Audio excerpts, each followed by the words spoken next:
Donc tu vas le prendre d'abord.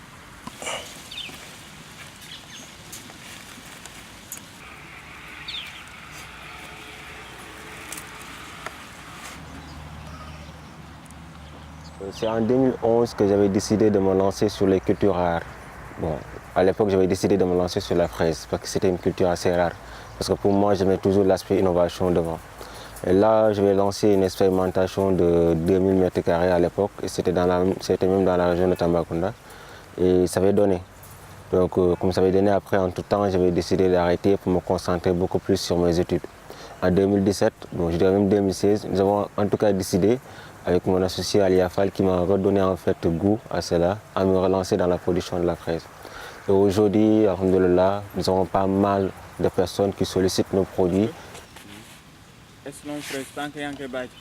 Donc nous avons décidé de lancer un champ de 2000 m². L'idée c'est d'expérimenter la culture de la fraise, plus particulièrement bio. Parce qu'au Sénégal, ils ont l'habitude de dire que ce n'est pas possible de produire de la fraise. Donc nous avons décidé de nous lancer et de nous fixer différents défis. Donc, notamment, par exemple, celui de montrer que c'est possible de produire de la fraise, mais surtout la fraise sucrée.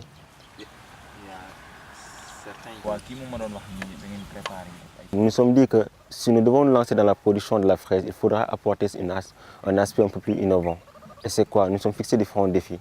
C'est non seulement produire de la fraise, mais aussi c'est produire des fraises sucrées. Au-delà de produire des fraises sucrées, c'est aussi montrer en fait que c'est possible de le commercialiser ici au Sénégal, donc de concurrencer les produits européens. Au-delà de ça, nous sommes fixés aussi un autre objectif, c'est de multiplier ces pieds de fraises, parce que nous savons qu'ici au Sénégal, la plupart des pieds de fraises sont importés. On importe ces pieds pour les produire ici au Sénégal. Donc nous nous sommes dit qu'au-delà de cette possibilité de produire de la fraise, de produire des fraises sucrées, nous allons nous engager à multiplier les pépinières de fraises pour permettre aux producteurs qui désirent se lancer ici au Sénégal de disposer de ces produits ici localement et produire localement. Ça va bien? Très bien, merci.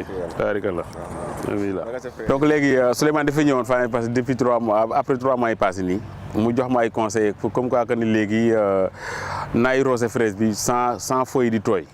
dama doon rosé avant feuilles di tooy xet léegi nu mu ne nag loolu day diminuer suukar bi léegi nag bi ma bàyyee loolu di traité di ko rosé ci taat yi donc par la suite nag léegi vraiment fraise bi léegi am na suukar bu baax a baax a baax a baax waaw vraiment daal léegi moom macha allah alhamdulilah rabbil alamin. Aujourd'hui, je dois dire que je ne suis pas vraiment amatrice de fraises à l'origine. J'aime beaucoup tout ce qui est mangue et tout ce qui est fruits du terroir, mais je ne pensais pas qu'on pouvait cultiver de la fraise au Sénégal. Donc quand j'ai rencontré Souleymane et qu'il m'a parlé de ces fraises qui plus est bio, je me suis dit alors pourquoi pas. Et en les essayant, c'est vrai que je suis tombée sous le charme de ces fraises qui sont non seulement sucrées, mais qui justement sont juteuses et vraiment je ne pensais pas qu'on pouvait avoir une telle qualité de fraises et surtout bio au Sénégal. Donc j'ai tellement aimé d'ailleurs que j'en ai pris quelques plants qui sont aujourd'hui chez moi et que je cultive avec ma mère justement pour faciliter cette consommation locale-là de nos fraises.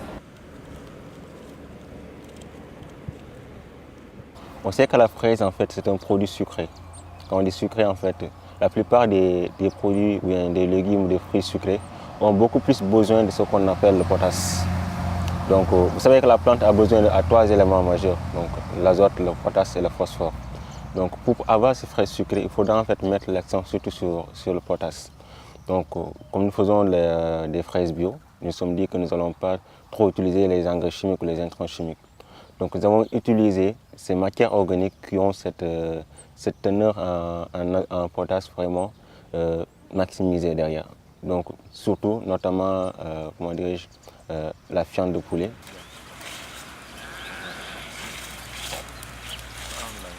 Pour la commercialisation, en fait, nous avons essayé en tout cas pour le moment d'éliminer tout ce qui est intermédiaire.